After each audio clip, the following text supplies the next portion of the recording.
ISKCON Mangalore వారి level 3 క్లాస్లో ఉపదేశామృతం 7వ మంత్రంలో ఉన్నాము. అందరికీ స్వాగతం.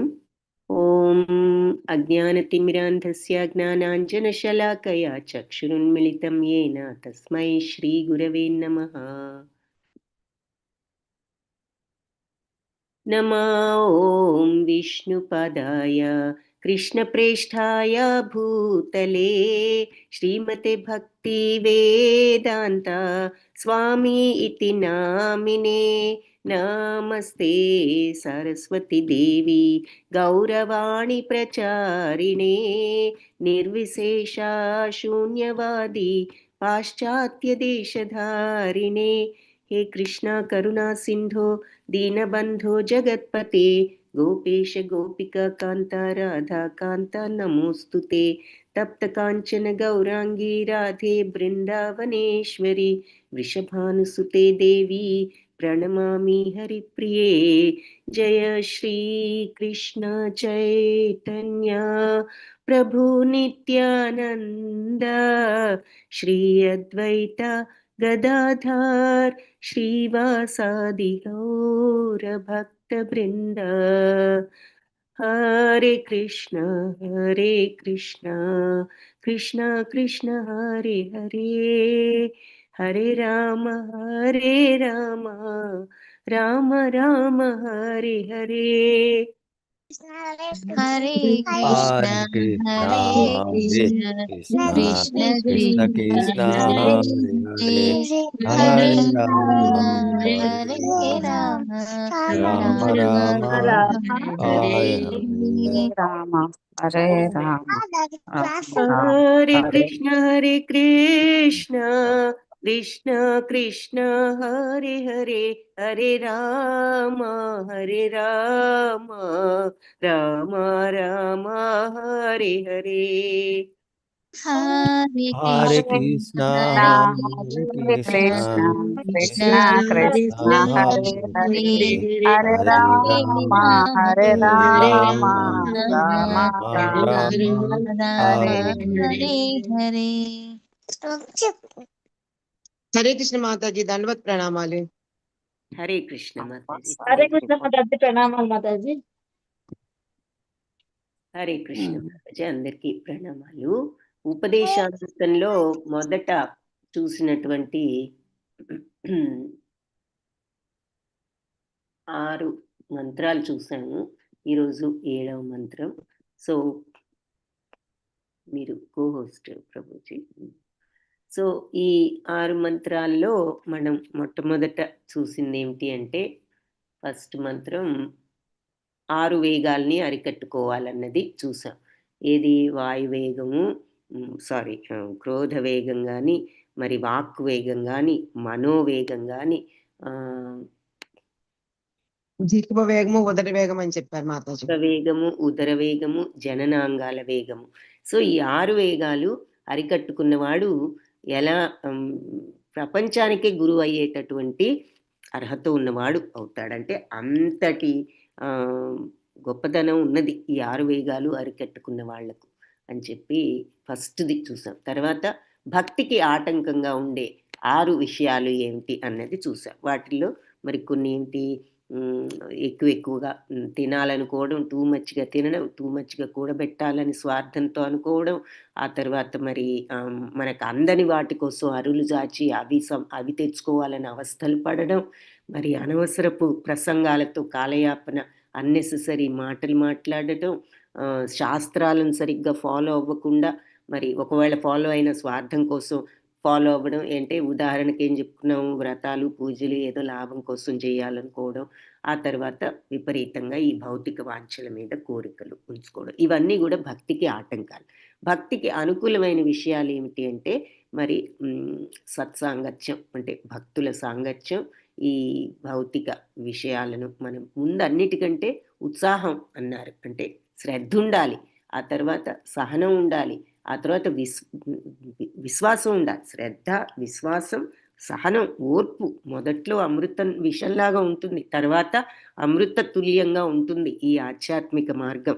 ఆ తర్వాత మరి శుద్ధ భక్తులతో మనం సాంగత్యం చేయడం, ఇవన్నీ కూడా భక్తికి అనుకూలమైనటువంటి విషయాలు. భక్తి మార్గంలో మనం పురోగమనం చెందాలి అంటే అవసరమైనటువంటి విషయాలు అన్నమాట.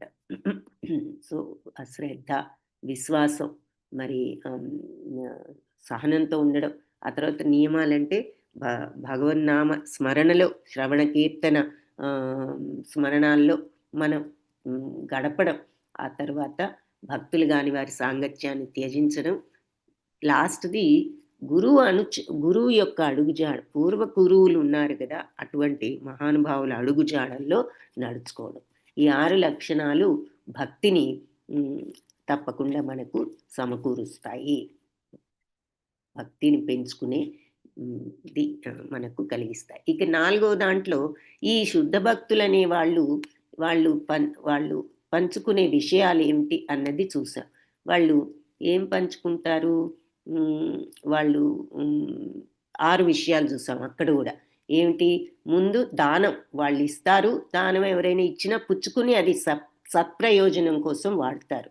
అలాగే జ్ఞానాన్ని అందరికీ పంచుతారు, వాళ్ళు కూడా జ్ఞానం నేర్చుకుంటారు. అలాగే ప్రసాదం అందరికీ పంచుతారు, వాళ్ళు కూడా ప్రసాదం తీసుకుంటారు. ఈ 6 విషయాలు భక్తులు వాళ్ళు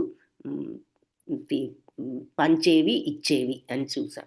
తరువాత 5వది శుద్ధ భక్తులను ఏ రకంగా మనం వాళ్ళని గౌరవించాలి, ఏ రకంగా వాళ్ళతో ప్రవర్తించాలి. కనిష్టాధికారులను ఆదరంతో చూడాలన్నారు, మధ్యమాధికారులను గౌరవించాలి అన్నారు, అలాగే ఉత్తమాధికారుల యొక్క వాళ్ళని సేవించాలి, వాళ్ళ అడుగుజాడల్లో నడుచుకుంటూ వాళ్ళని సేవించి వాళ్ళ సాంగత్యాన్ని ఎప్పుడు మనం కోరుకోవాలి, ఉత్తమాధికారులను అన్నది చూసాం. ఇకపోతే 6వ దాంట్లో మనం ఏం చూసాం నిన్న? ఇటువంటి ఉత్తమాధికారులు అవ్వనివ్వండి, భక్తులు అవ్వనివ్వండి, అనండి ఏదైనా కానీ ఆ స్థితిలో ఉన్న వాళ్ళను, ఆ శుద్ధ భక్తుల్ని మనం వాళ్ళ బాడీని బట్టి వాళ్ళకి విలువ ఇవ్వకూడదు. వాళ్ళ భక్తిని బట్టి, వాళ్ళు ఏ కుటుంబం నుంచి వచ్చినా, ఎంత తక్కువ కుటుంబం నుంచి వచ్చినా, వాళ్ళ శరీరంలో ఏమైనా లోపాలున్నా పైకి చూడటానికి అవన్నీ కాదు మనం చూడవలసింది, భక్తుడి యొక్క భక్తిని చూడాలి. ఎందుకని ఆ శుద్ధ భక్తుడిని ఎప్పుడు కూడా ఆయన యొక్క బాహ్య రూపంతో మనం వాళ్ళకు విలువ ఇవ్వకూడదు. సో అని చెప్పారు. సో వాళ్ళు ఏదైనా తక్కువ కుటుంబంలో ఉన్న ఇటువంటివన్నీ కూడా మనం పట్టించుకోకూడదు. అది కాదు మనం చూడవలసింది. అది పైకి అలా కనిపించినా కూడా వాళ్ళ యొక్క ఆత్మ, లేకపోతే వాళ్ళు ఎప్పుడు కూడా పవిత్రులే. పైకి ఎలా కనిపించినా సరే వాళ్ళు పవిత్రమైన వాళ్ళు. ఉదాహరణకి గంగానది చెప్పుకున్నాం. మరి గంగానది వర్షాకాలంలో బురదమయంగా ఉన్నా కూడా దాని పవిత్రత ఎక్కడికి పోదు. అలాగే ఈ భక్తుడి శరీరం పైకి ఎలా ఉన్నా సరే, ఏ కుటుంబం నుంచి వచ్చినా, ఏ రకంగా ఉన్నా ఆ శరీరం, అది కాదు మనం చూడవలసింది, ఆయన ఎప్పుడు అటువంటి భక్తుడు పవిత్రుడే అన్నది 6వ మంత్రం. ఇక అంటే భక్తుల గురించి తెలుసుకోవాలి కాబట్టి భక్తుల పట్ల మనం ఎలా ప్రవర్తించాలి, కనిష్టాధికారులు, మధ్యమాధికారులు, ఉత్తమాధికారులు, ఈ భక్తులు అసలు ఏమి ఇచ్చి పుచ్చుకుంటారు, మరి దానం ఇస్తారు, అలాగే జ్ఞానము, అలాగే ప్రసాదం. సో వాళ్ళు ఇచ్చిపుచ్చుకునేవేమిటి, అసలు వాళ్ళని ఏ విధంగా వాళ్ళతో ప్రవర్తించాలి ఈ భక్తులను. ఆ తర్వాత వాళ్ళు ఎలా ఉన్నా సరే వాళ్ళల్లో మనం చూడవలసింది వాళ్ళ పవిత్రత కానీ వాళ్ళ ఆకారాలు కాదు, బాహ్య ఆకారాలు కాదు అన్నది మనం 6వ మంత్రంలో చూసాం. ఇప్పుడు 7th మంత్రాలు ఏం చెప్తున్నారో చూద్దాం.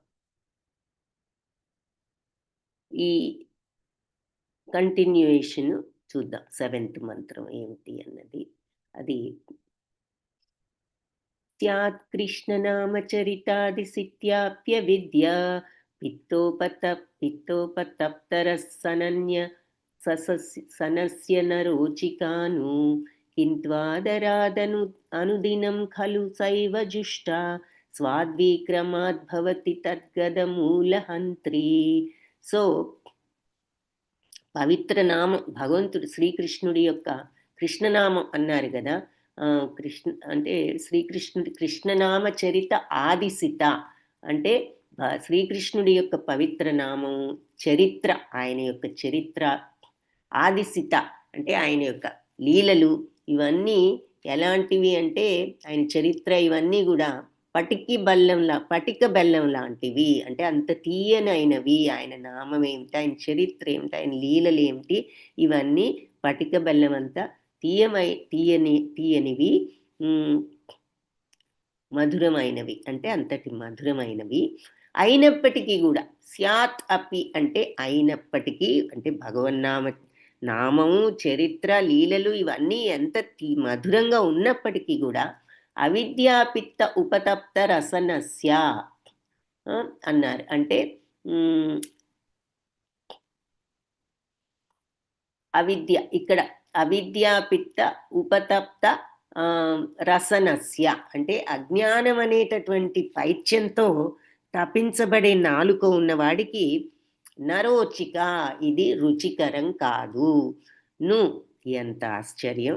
ఇంతటి మధురమైన నామము, చరిత్ర, లీలలు, పటిక బెల్లం అంటే ఎంతో తీయనైనటువంటివి, అంత తీయగా ఉన్నప్పటికీ అజ్ఞానం అనే అవిద్య అంటే ఇక్కడ అజ్ఞానం అనేటటువంటి జబ్బుతో అటువంటి నాలుక ఉన్నవాడికి ఇవేవి కూడా రుచిగా ఉండవే, ఎంత ఆశ్చర్యం అంటున్నారన్నమాట. కింటూ కానీ ఆదరాత్ ఆదరంతో, శ్రద్ధతో, అందినం రోజు ఖలు అంటే సాయేవ, ముందు శైవ అంటే సాయేవ, ఆ పవిత్ర నామం అనేటటువంటి ఆ పటిక బెల్లాన్ని జుష్ట తీసుకున్నట్లయితే, అంటే నామాన్ని తీసుకోవడం అంటే ఏమిటి, జపించినట్లయితే, స్వాద్వి రుచికరం క్రమాద్భవతి, క్రమంగా రుచి పెరుగుతుంది అంటున్నారు. సో తద్గత మూల హంత్రి, ఆ రోగాన్ని తగ్గించేది, ఆ రోగిని యొక్క కారణాన్ని తొలగించేది అంటున్నారు. సో ఈ కృష్ణనామం ఎంతటి మధురమైనది, పటిక బెల్లంలాగా, అయినప్పటికీ కూడా ఈ అజ్ఞానం అనేటటువంటి పైత్యం ఉన్న వాళ్ళకి ఇది రుచించడం లేదే, ఎంత ఆశ్చర్యకరం. కానీ వీళ్ళు గనక ఈ నామాన్ని తీసుకుని క్రమంగా దీన్ని వాళ్ళు స్మరించినట్లయితే, మరి ప్రతిదినం స్మరించినట్లయితే అనుదినము తద్గత మూల హంత్రి, ఆ రోగం అంతా కూడా తొలగిపోతుంది, వాళ్ళ పైత్యం అంతా కూడా పోతుంది, అజ్ఞానం అంతా కూడా తొలగిపోతుంది అని చెప్తున్నారు. ఇది 7వ మంత్రం అన్నమాట. సో భగవన్నామం, శ్రీకృష్ణ నామం, చరిత్ర, లీలలు, కార్యకలాపాలు ఇవన్నీ కూడా దివ్యమై పటిక బెల్లం అంత మధురంగా ఉంటాయి. అయినప్పటికీ కూడా అవిద్య అంటే అజ్ఞానం అనే పచ్చకామెర్ల రోగం ఉన్న వాళ్లకు కనుక లోకమంతా పచ్చగా కనిపించినట్లుగా ఈ పచ్చకామెర్ల రోగంతో ప్రభావితం చేయబడిన నాలుకున్న వాడికి మధురమైన పదార్థం ఏది కూడా రుచించదు. వాళ్ళకి ఈ కామెర్ల జబ్బు వచ్చినప్పుడు నోటికి ఏ పదార్థం కూడా రుచిగా అనిపించదు. సో అలాగే ఈ అజ్ఞానం అనే జబ్బు ఉన్న వాళ్ళకి ఈ శ్రీకృష్ణ నామం, ఇంతటి మధురమైన నామము, ఆయన లీలలు, ఆయన చరిత్ర కూడా రుచించదు. కానీ ఏమంటున్నారు, ఈ మధుర నామాన్ని ప్రతిదినము శ్రద్ధతో జపించినంత మాత్రానే నాలుకపై సహజమైన రుచి పుడుతుంది. మరి క్రమంగా అతని రోగం నివారణ అవుతుంది అని చెప్తున్నారు. సో ఏమీ తెలియని అజ్ఞానంలో మనకి ఇదేమి పెద్ద ఏముంది ఇందులో అనుకున్నా, రోజు మనం స్మరించుకున్నట్లయితే క్రమంగా మన యొక్క అజ్ఞానం తొలగిపోయి దాని మీద రుచి కలుగుతుంది అని చెప్తున్నారు. సో నామజపం యొక్క రుచి తెలుసుకోవాలి అంటే మనం దాన్ని రోజు జపించినప్పుడు భగవన్నామ చరిత్రలైనా సరే వింటున్న కొందికి మనకి ఆ రుచి పెరుగుతుంది. అప్పుడు అజ్ఞానం అనే ఈ రోగం నివారణ అవుతుంది అంటున్నారు అన్నమాట. సో భగవన్నామం గుణాలు, లీలలు ఇవన్నీ కూడా ఎంతో సత్యమైనవి, నిజమైనవి, సౌందర్యం, ఆనందం, ఇటువంటి స్వభావం అన్నమాట ఉన్నవి అవన్నీ. కాబట్టి సహజంగానే అందరికీ పటిక బెల్లంలాగా అవి మధురంగా ఉంటాయి. అయితే ఇక్కడ అవిద్య అనే పైత్యం ప్రకోపం వల్ల కలిగిన అవిద్య అనే విషయం పైత్యరసం వల్ల కలిగే పచ్చకామెర్ల రోగంతో పోల్చబడింది. ఏది అజ్ఞానం, దాన్ని అవిద్య అన్నారు, అంటే అజ్ఞానం. సో ఆ రోగం ఉన్న వాళ్ళకి పట్టి బెల్లం కూడా వాళ్ళకి రుచిగా అనిపించదు. పచ్చకామెర్లు ఉన్న వాళ్ళకి తీయటి పదార్థాలు కూడా చేదనిపిస్తాయి వాళ్ళ నోటికి. అట్లాగే అవిద్య కూడా మధురమైనటువంటి ఈ కృష్ణనామాన్ని, గుణాన్ని ఇవన్నీ కూడా మనం రుచి చూసే శక్తిని పోగొడుతుంది ఈ అజ్ఞానం. కానీ అలాంటి రోగం ఉన్నా కూడా ఎవరైనా సరే ఈ నామాల్ని జపిస్తూ ఆయన లీలల్ని శ్రవణం చేస్తూ వింటూ ఈ ఈ భక్తిని శ్రద్ధతో విశ్వాసంతో గనక అంగీకరించినట్లయితే అప్పుడు ఆ అవిద్య నశించడమే కాకుండా నాలుకకు భగవంతుడి యొక్క దివ్య రూపాన్ని, గుణాల్లో ఉన్నటువంటి ఆయన గుణాల్లో ఉన్న మాధుర్యాన్ని మనం ఆస్వాదించే శక్తి మనకు ఏర్పడుతుంది అంటున్నారనమాట. సో మనం శ్రవణ కీర్తన స్మరణలతో ఈ అజ్ఞానాన్ని పోగొట్టుకోవచ్చు.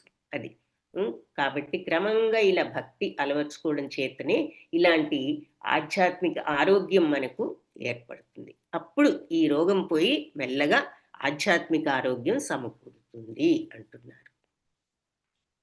అలా కాకుండా ఈ భౌతిక జీవన విధానం పట్లే మనం ఆసక్తిని చూపిస్తూ కూర్చుంటే ఇక ఈ రోగగ్రస్త స్థితిలోనే ఉన్నట్లు భావించాలి అంటున్నారనమాట.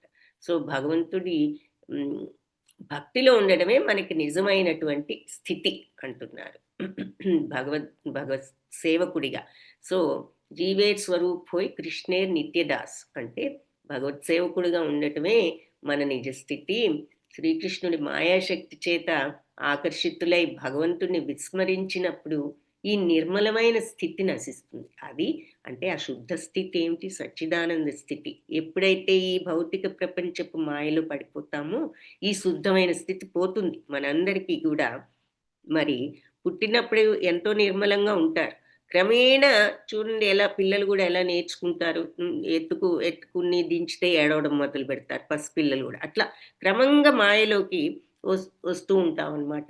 సో ఆ నిర్మలమైన స్థితి ఎప్పుడైతే భగవంతుణ్ణి మర్చిపోతామో మరి భౌతికత్వంలో ఆ మాయాశక్తి కూడా భగవంతుడి క్రియేషనే అన్నీ కూడా. కానీ ఆ 3 గుణాల మాయలో పడ్డప్పుడు మరి ఈ సచ్చిదానంద స్థితి నశిస్తుంది.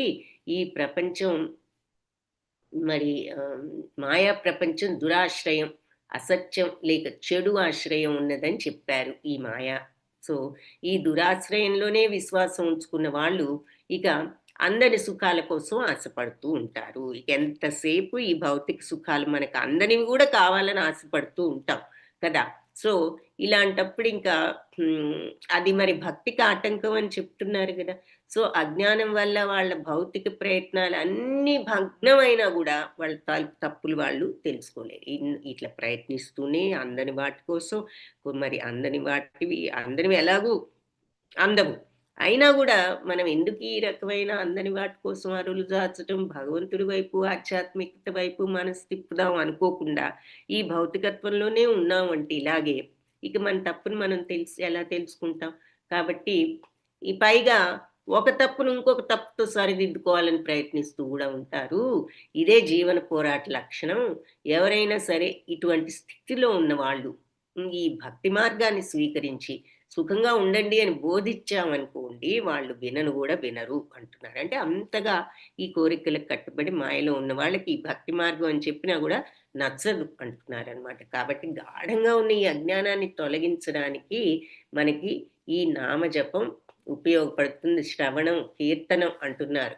కాబట్టి నిజమైన జ్ఞానం లేకపోవడం వల్లే అందరూ ఇలా మరి తప్పు మార్గంలోకి వెళ్తున్నారు అని చెప్పి భగవద్గీతలో కూడా నమాం దుష్కృతినో మూఢ ప్రపద్యంతే నరాధమ మాయయాపహృత జ్ఞాన ఆసురం భావమాశ్రిత అన్నారు.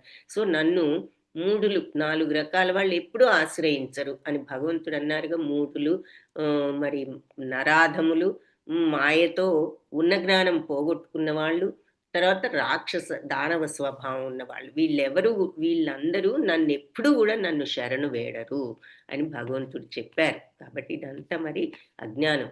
కాబట్టి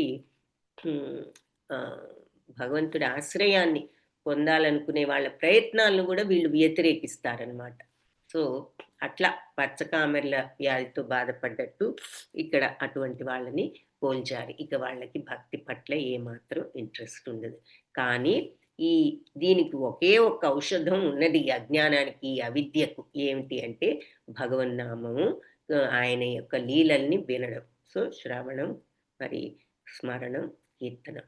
కాబట్టి ఈ హరే కృష్ణ కృష్ణ కృష్ణ హరే హరే, హరే రామ రామ రామ హరే హరే అనే భగవన్నామాన్ని కీర్తించడమే అందరికీ ఉపాయం. ఈ అవిద్య నుంచి బయటపడటానికి, ప్రపంచం అంతా కూడా సరిదిద్దడానికి ఇదే ఉపాయం అని చెప్తున్నారు. అందుకని మిక్కిలి శ్రద్ధతో ఈ మంత్రాన్ని, భగవన్నామాన్ని గ్రహించాలి అని రూప గోస్వామి చెప్తున్నారు. ఎవరైనా సరే ఈ మహామంత్రం జపించితే వాళ్ళ ట్రీట్మెంట్ మొదలవుతుంది వాళ్ళకి అంటున్నారనమాట.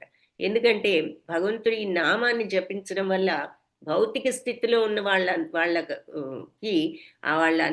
భౌతిక స్థితిలో ఉన్న వాళ్ళంతా కూడా వాళ్ళ భ్రాంతి నుంచి విముక్తులవుతారు అంటున్నారు. ఇది శిక్షాష్టకంలో మరి చేతోదర్పణ మార్జనం అని చెప్పారు కదా.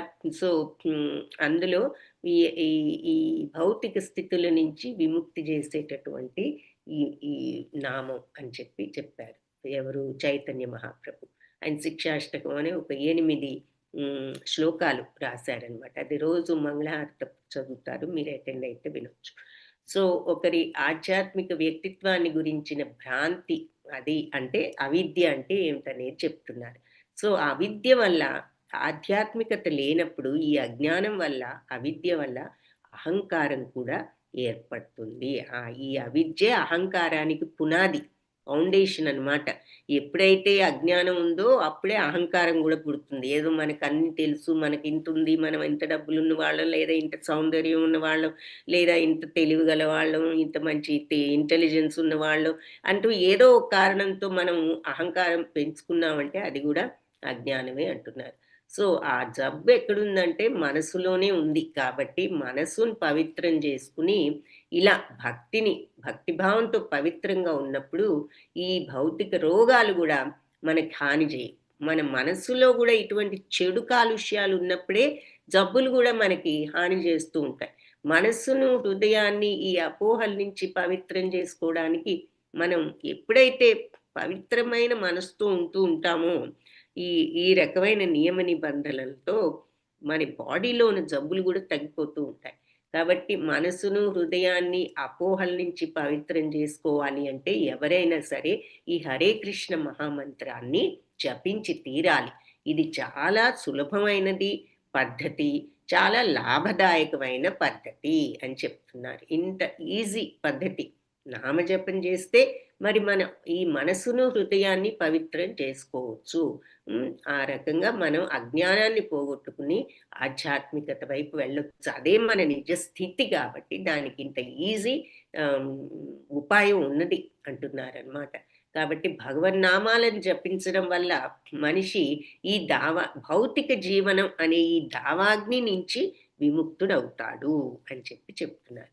సో ఈ భగవన్నామాలను జపించడంలో నామాపరాధ దశ చూసాం కదా. 10 offenses ఉన్నాయంటారు. అయితే ఈ జపించడంలో 3 దశలు ఉన్నాయన్నమాట. ఈ నామాపరాధ దశ ఒకటి, నామాభాస దశ ఒకటి, శుద్ధనామ దశ ఒకటి, 3 స్టేజెస్ ఉన్నాయి. సో కనిష్ట భక్తుడు అంటే బిగినింగ్ భక్తుడు ఎప్పుడు మంత్రాన్ని జపించేటప్పుడు ఏవో అపరాధాలు చేస్తూనే ఉంటాడు. ఇలాంటివి 10 అపరాధాలు, అవి ఆ 10 offenses అవన్నమాట. భక్తుడు గనక వాటిని తప్పించుకోగలిగితే ఆ 10 అపరాధాలు చేయకుండా దోష దశకు మరియు శుద్ధ దశకు మధ్య ఉన్నటువంటి నామాభాస దశను చేరుకుంటాడు. సో ఇందులో కూడా 3 స్టేజెస్ ఉన్నాయన్నమాట. ఫస్ట్దేమో ఇలా అపరాధాలు చేస్తూ మనం నామం జపించే స్టేజ్. ఎప్పుడైతే ఆ 10 అపరాధాలు లేకుండా మనం నామజపం చేయగలుగుతామో మధ్య స్టేజ్కి వెళ్తాం, నామాభాస స్టేజ్కి. సో అది ఆ నామాభాస స్టేజ్ నుంచి నెక్స్ట్ పర్ఫెక్ట్ స్టేజ్ శుద్ధ నామదశ స్టేజ్ అనమాట. సో ఎప్పుడైతే ఈ 10ని మనం అరికట్టామో 10 దోషాలని మధ్యలో స్టేజ్ నామాభాస దశకు వెళ్తారు. శుద్ధనామ దశను పొందిన వెంటనే ఇక విముక్తుడవుతాడు అంటున్నారు. ఇక నామాభాష దశ నుంచి ఎప్పుడైతే శుద్ధనామ దశలోకి రాగలుగుతాడో అప్పుడు విముక్తుడవుతాడు. దీనినే భవమహాదావాగ్ని నిర్వాపణం అంటూ శిక్షాష్టకంలో ఆయన చేతోదర్పణ మార్జనం భవమహాదావాగ్ని నిర్వాపణం, ఈ భౌతికత్వం అనే దావాగ్ని నుంచి విముక్తి చేసేది అని చెప్పి అర్థం అన్నమాట. సో దీనినే ఆ శుద్ధ దశకు వచ్చినప్పుడు విముక్తులవడాన్ని భవమహాదావాగ్ని నిర్వాపణం అంటారు. కాబట్టి ఈ భౌతిక జీవితం అనే దావాగ్ని నుంచి విముక్తులైన వెంటనే ఆధ్యాత్మిక జీవితానందాన్ని ఆస్వాదించగలరు. సో సారాంశం ఏమిటి అంటే ఇంతకీ ఈ భౌతిక రోగం అనేటటువంటి దాని నుంచి మనం విముక్తి చెందాలి అంటే హరే కృష్ణ మహామంత్రాన్ని జపించాలి. ఈ మంత్రాన్ని జపించడానికి తగిన వాతావరణం సృష్టించడానికే మరి ఈ సంస్థలు ఇవన్నీ పెట్టబడ్డాయి. ఎవరైనా సరే ముందు విశ్వాసంతో జపించాలి. జపంతో ఆ విశ్వాసం గనక పెరిగినప్పుడు అతడు ఇక్కడ అప్పుడు భక్తుడవుతాడు. ప్రపంచంలో మరి వాళ్ళు ఈ భక్తులు మరి సంకీర్తన బృందాలుగా వెళ్తూ ఉంటారు అని చెప్పి చెప్తున్నారు. సో ఈ కృష్ణ సంబంధ జ్ఞానం లేని మారుమూల ప్రాంతాల్లో కూడా మరి హరే కృష్ణ మహామంత్రం చాలామంది ప్రజలను ఆకర్షించి ఈ విన్నప్పుడు మరి నేర్చుకోవాలని వస్తూ ఉంటారు అని చెప్పి చెప్తున్నారు.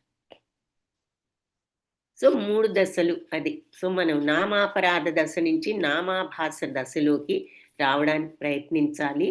ఆ తర్వాత శుద్ధనామ దశలోకి వెళ్ళిన తర్వాత మనకి ఈ భౌతికత్వం నుంచి కంప్లీట్గా విముక్తి చెంది ఆధ్యాత్మిక ఆనందం మనం ఆస్వాదించవచ్చు అని చెప్పి చెప్తున్నారు. సో ఇట్లా ఇక్కడ కొన్ని స్థితులు ఇలా అనుకరణ చేయొచ్చు. కొందరు హరే కృష్ణ మహామంత్రాన్ని భక్తుల్ని అనుకరించడానికి ప్రారంభిస్తారు. కానీ మంచిని అనుకరించడం మంచిదే కదా అంటున్నారనమాట. అలా అనుకరించే వాళ్ళు కూడా క్రమంగా గురువు దగ్గర దీక్ష తీసుకుని వాళ్ళని వాళ్ళు అర్పించుకోవడానికి సిద్ధం అవుతారు. ఈ దీక్ష తీసుకున్న తర్వాత ఆ దశను భజన క్రియ దశ అంటారనమాట. ముందు శ్రద్ధ, ఫస్ట్ దశ శ్రద్ధ ఉండాలి. శ్రద్ధ, సాధు సంగత్వం, ఆ తర్వాత భజన క్రియ. అప్పుడు మహామంత్రాన్ని క్రమంగా ఇలా మరి 16 మాలలు అంటారు కదా, జపించడం వల్ల అక్రమ సంభోగాలు, మత్తు పదార్థాలు, మాంసభక్షణ, జూదం ఇటువంటి అలవాట్లు ఉన్నా సరే ఇక వాటికి దూరంగా ఉండడం, భగవత్ సేవలో నెలకొనడం జరుగుతుంది. భజన క్రియతో మరి మనిషి ఇలా భౌతిక కాలుష్యం నుంచి విముక్తుడవుతాడు అని చెప్పి అంటున్నారనమాట. సో అక్రమ సంబంధాలు, మరి బయటికి వెళ్ళి ఈ తినకూడనివి తినడం, ఇటువంటివన్నీ కూడా తగ్గించుకుంటూ ఆ రకంగా ఏమిటంటే ఈ ఈ భౌతికత్వం పట్ల ఉన్న అన్నెసెసరీ వాంఛలు అవి తగ్గించుకుంటూ ఉంటారు. సో ఇలా భగవంతుడి భక్తిలో ఎప్పుడైతే మనకు ఆసక్తి పెరుగుతుందో ఈ అనర్థాలన్నీ కూడా తొలగిపోతాయి అని చెప్పి చెప్తున్నారు. సో ఇంకా ఇలాంటి అవాంఛిత వస్తువుల నుంచి మనం ఎప్పుడైతే విముక్తులమయ్యామో మరి భక్తిలో కొంచెం మనం స్థిరపడగలుగుతాం. కాబట్టి ఇలాంటి భక్తిలో పారవశ్యాన్ని మనం అర్థం చేసుకోగలుగుతాం. దీన్నే భావభక్తి అంటారనమాట. నెక్స్ట్ స్టేజ్ ఏది? భజన క్రియ అన్నారు కదా. ఈ స్టేజ్లో మనం మంత్రం, భగవంతుడి నామాన్ని ఎంజాయ్ చేసే స్టేజ్ తర్వాత మరి మనం ఇలా నియమబద్ధంగా ఉండడం, అన్నెసెసరీగా ఈ చెడు అలవాట్లకు దూరంగా ఉన్న తర్వాత నెక్స్ట్ స్టేజ్ ఏమిటి అంటే భావభక్తి. అప్పుడు భక్తిలో నెలకొని ఆ భక్తిని మనం భక్తిలో ఆనందాన్ని అనుభవించే స్టేజ్కి వెళ్ళడం భావభక్తి. ఆ తర్వాత మరి ఇక మనకి భగవంతుడు ఎవరో, మాయ ఏమిటో అప్పుడు అర్థమవుతుంది. భగవంతుడి దివ్యత్వము, ఈ భౌతిక మాయ యొక్క ప్రలోభం అర్థమవుతుంది. సో మాయలో ఉన్నా కూడా భక్తుడు గనక భావదశ గనక పొందాడు అంటే అప్పుడు అతనికి ఆ మాయ కలత పెట్టదు. ఆ మాయ వల్ల ఇక అతనికి ఏ ప్రాబ్లము ఉండదు. అందుకని ఎందుకు అంటే ఈ మాయ స్వరూపం ఏమిటో అర్థం చేసుకునే స్టేజ్కి వస్తాడు కాబట్టి అంటున్నారు. సో ఇక్కడ మాయ అంటే భగవంతుడిని మర్చిపోవడం, మరి అది భగవంతుని విస్మరించడం, ఇవన్నీ కూడా భగవద్భక్తి, భగవంతుని మర్చిపోవడం రెండు వెలుగు నీడల్లాగా ప్రక్కనే ఉంటాయి. ఎవరైనా చీకట్లోనే ఉండిపోతే మరి కాంతి ఇచ్చే వెలుగు వచ్చే సౌకర్యం మనకు ఉండదు. అలాగే వెలుగులోనే ఉంటే ఇక మనకి చీకటి ఉండదు కదా. కాబట్టి ఈ భక్తి మార్గం వెలుగు కాబట్టి అది స్వీకరించిన వాడు క్రమంగా ముక్తుడై ఆ కాంతిలోనే ఉండిపోతాడు. చైతన్య చరితామృతంలో కూడా ఏం చెప్పారంటే మరి శ్రీకృష్ణుడు సూర్యకాంతితోనూ మాయ చీకటితోనూ పోల్చబడింది. సూర్యకాంతి ఉన్న చోట చీకటి ఉండటానికి వీలు లేదు. సో భగవంతుడు కాంతి. ఎవరైనా సరే ఈ భక్తి మార్గాన్ని స్వీకరించితే ఈ మాయ అనేటటువంటి భ్రాంతి, ఆ చీకటి వెంటనే అదృశ్యం అయిపోతాయి. సో భక్తిలో మనం నెలకొలిపితే ఈ మాయ అనే చీకటిని మనం తీసివేయచ్చు అని చెప్పి చెప్తున్నారు. ఇది మనకి 7వ మంత్రం. సో మంత్రాన్ని మళ్ళీ ఇంకొకసారి మీనింగ్ చూద్దాం. సో స్యాత్ అంటే స్యాత్ కృష్ణనామచరితాదిసితాప్య విద్య అంటే కృష్ణనామచరిత ఆది సిత అపి. స్యాత్ అపి అంటే అయినప్పటికీ, ఏదైనప్పటికీ నామము చరిత్రము కూడా ఎంతో పటిక బెల్లంలాగా మధురమైనది అయినప్పటికీ అవిద్యాపిత్త ఉపతప్త రసనస్య. సో అవిద్య అనేటటువంటి అజ్ఞానంతో అనే పైత్యంతో గనక ఉన్న నాలుక ఉన్న వాడికి నరోచిక రుచించదు. ఎంత ఆశ్చర్యం. కింటు కానీ ఆదరంతో అంటే శ్రద్ధతో అనుదినం ప్రతిరోజు మరి సయేవ అంటే ఆ పవిత్ర నామాన్ని జుష్ట స్వీకరించినట్లయితే, అంటే స్వీకరించడం అంటే మనం తీసుకుని ఆ నామాన్ని జపించినట్లయితే, తలుచుకున్నట్లయితే, స్మరించినట్లయితే స్వాద్వి రుచికరం క్రమాద్భవతి. క్రమంగా రుచి భవతి ఖలు, ఇక్కడ ఖలు ఇక్కడ పెట్టాలన్నమాట. క్రమాద్భవతి ఖలు, క్రమంగా అది మనకి రుచికరంగా అయిపోతుంది. తద్గద మూలహాంత్రి, ఆ రోగం యొక్క మూలాన్ని తొలగించేది కూడా అవుతుంది. సో శ్రీకృష్ణుడి యొక్క పవిత్ర నామం, ఆయన చరిత్ర, ఆయన లీలలు, కార్యకలాపాలు అన్నీ కూడా దివ్యాలై పటిక బెల్లంలాగా అత్యంత మధురాలు అయినప్పటికీ కూడా అవిద్య అనే పచ్చకామెర్ల రోగం చేత ప్రభావితమైన ఈ నాలుక ఉన్నవాడికి మధుర పదార్థం ఎంత మాత్రం రుచించదు. ఎంత ఆశ్చర్యం. కానీ ఈ మధుర నామాన్ని ప్రతిదినము శ్రద్ధతో జపించినట్లయితే సహజంగానే నాలుకకు ఆ రుచి అర్థం అవుతుంది. క్రమంగా అతని రోగం కూడా, ఈ అవిద్య అనే అజ్ఞానం అనే రోగం కూడా నివారణ అవుతుంది అని చెప్పి చెప్తున్నారు. సో సులభమైన ఉపాయం భగవన్నామ జపం, ఆయన యొక్క లీలల్ని శ్రవణం చేయడం అని చెప్పి చెప్తున్నారు. అది సో ఇది మన యొక్క 7వ మంత్రం. వాంఛాకల్పతరుభ్యశ్చ కృపా సింధుభ్య ఏవ చ పతితానాం పావనేభ్యో వైష్ణవేభ్యో నమో నమః. హరే కృష్ణ. అందరికీ